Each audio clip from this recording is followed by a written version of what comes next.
everybody. How are you doing? Awesome. So my name is Caitlin Crosby, and I am born and raised in Los Angeles, which I know never happens. Everyone's like, I've never met anyone like you before.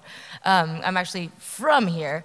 That is my dad. These are my parents. So this is like classic Hollywood family. My dad manages actors and a lot of infamous, intense people, and my mom was on Chips.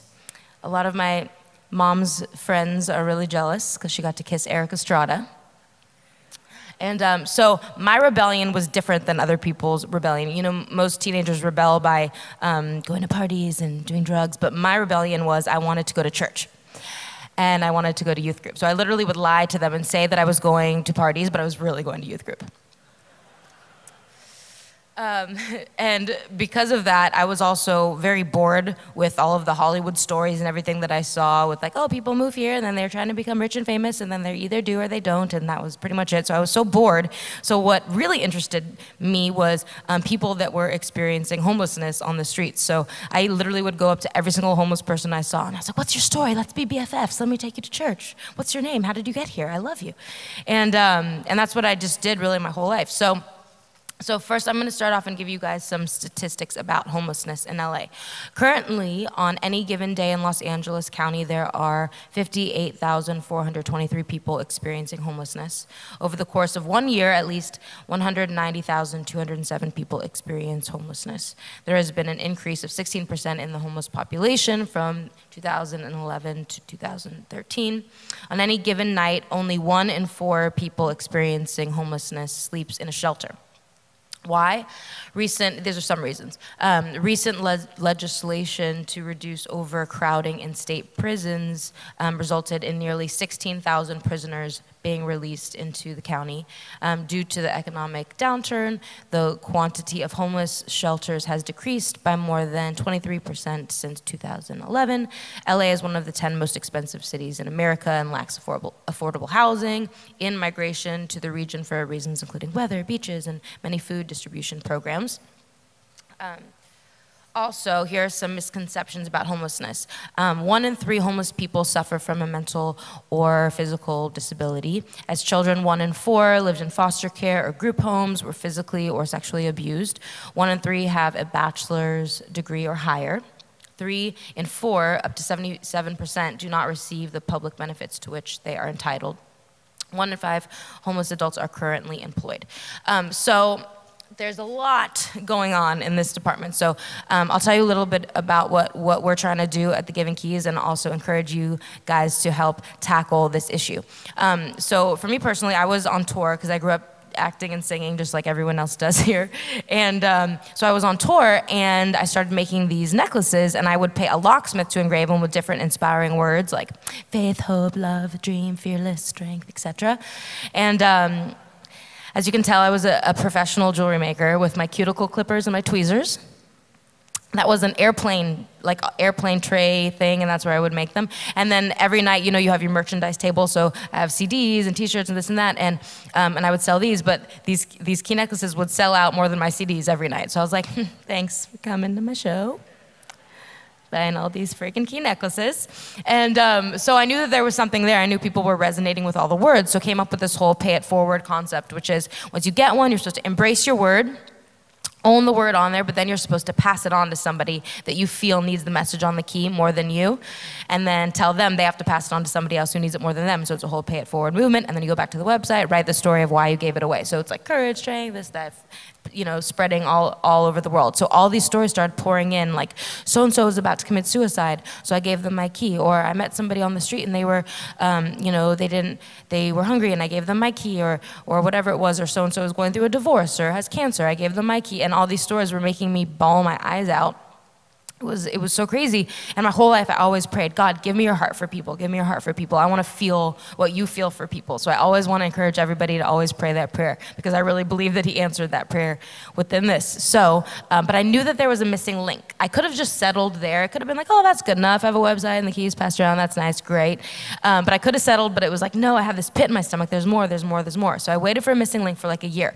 So one day I was leaving church on Hollywood Boulevard and I saw a homeless couple and they were holding up a sign sign that said ugly, broke, and hungry. That is Rob and Sarah. And they were actually raised on the street. Their parents live under a bridge in San Diego. They showed me pictures, the whole thing. They haven't really gone to school. And when I met them, they lived in a dumpster. They literally lived in a cardboard box in a dumpster. And I wasn't thinking about the Giving Keys at all, but I was like, what is your story? Are you guys hungry? Let's go to dinner. So I took them to dinner at Kitchen 24 on Cahuenga, and they were like wet because it was raining, and it was like the whole thing. And we just talked for hours, and 2 hours into it, I said to the girl, I like your necklace. And she said, oh, thanks, I like making jewelry. And I was like, oh, this is my aha moment. Do you guys want to be my business partners? And they were like, what? Okay.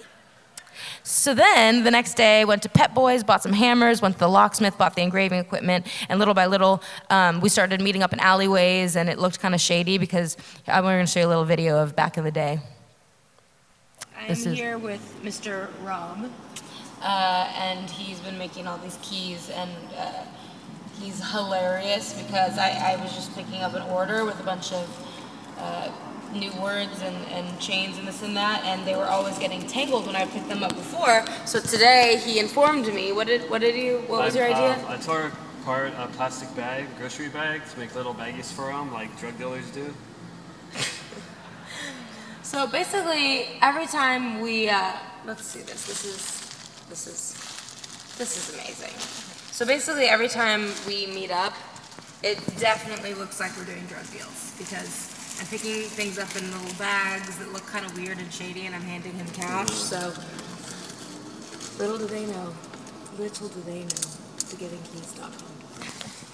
Oh, I am here with...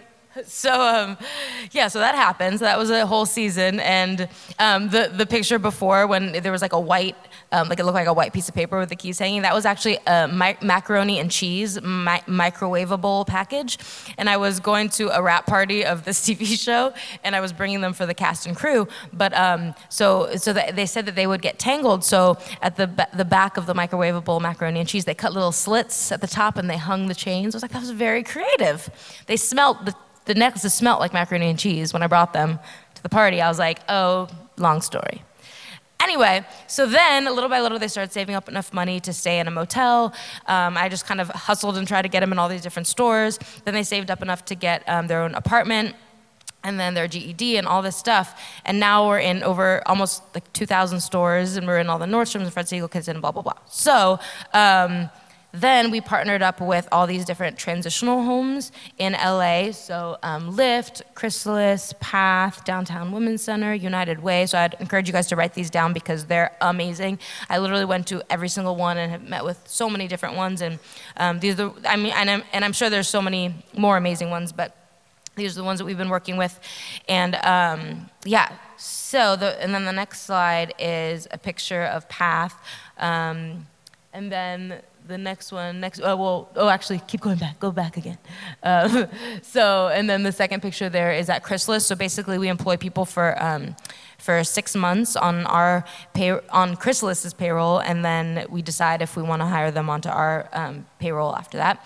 Then, here's little Jeff and Norma. They actually met engraving keys, and they fell in love, and they got married, and they're about to have a baby, so it's going to be a Giving Keys baby. I'm really excited about that. So then the next slide, this is what I'm really, really excited about. We printed out these flyers, and I think this is something that I would encourage all of you guys to do at your different churches and make your own version of these, but we have like 2,000 that we printed out at our booth in the lobby.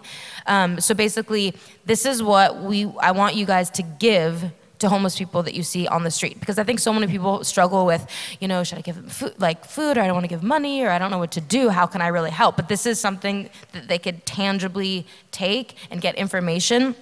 Be like, this, you know, this place, they can help employ you, but first go to these places, whichever one you live near, and then hand them out to them. I think that's the best thing you could possibly do. And again, if you live in different areas, make your own version at your church and make flyers, so give them to all your congregation and have them take tons. Like, I want you guys to take tons and just stash them in your car to always be able to give to people. Because usually I was just giving every person I saw like my business card, and after a while that got too much. So these are good. So then, I'm going to show you a little video of Darnell, one of my favorite employees. He's one of our awesome engravers. Meet Darnell. Honestly, There are times in my life when I've chosen to take some stupid shortcuts to get to where I want to go. You know, half-assed things? Most of the time, it didn't really work out. I just ended up even further back than where I started. And I would wonder to myself, how did I get there, man? How did things get so bad?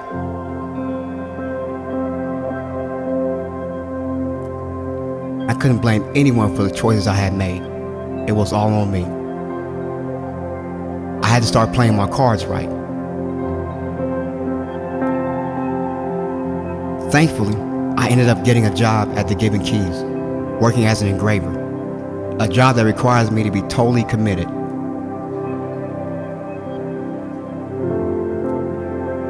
Finding the right key is just as important as making sure that the engraving is great, because I know the word on that key means something to the person who bought it, more than I will ever know. So I want to do it right. Make something that I'm proud of. Something that represents me. All of me. No corners cut, no excuses.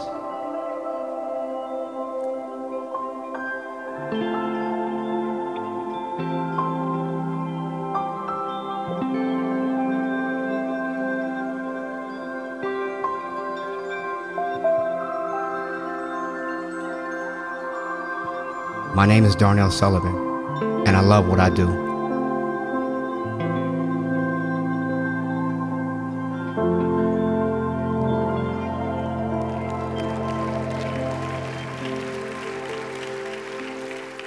I love him. He's so awesome. Somebody said this once, that if there was just one person in Los Angeles that was experiencing homelessness, I'm 100% sure that every single person would be like, what is going on? We need to help them. What's going on? This one person doesn't have a home? Everybody would rally around and do whatever they could possibly do to help this one person. But I think what happens is it's very overwhelming because there's so many, you know, as you saw the statistics, over 100,000, like there's so many people. So I think people get so overwhelmed, and so they kind of just turn a blind eye, like, oh, there's nothing I can really do. There's just so much work to be done. But I think that we should really look at it like just one. What if that person, that's the only person? Go up to them, hear their stories. My favorite quote is one of my favorite quotes is from Mother Teresa, and she said, "Don't wait for leaders. Do it alone, person to person.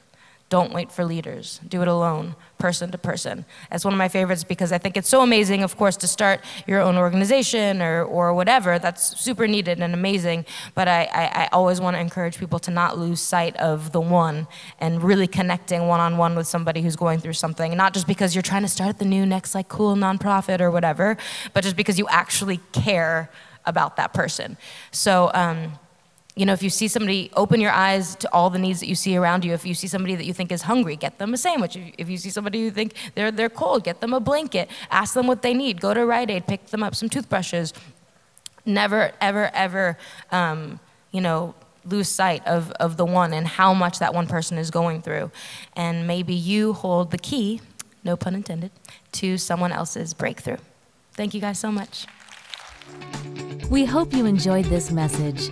Biola University offers a variety of biblically centered degree programs, ranging from business to ministry to the arts and sciences. Learn more at biola.edu.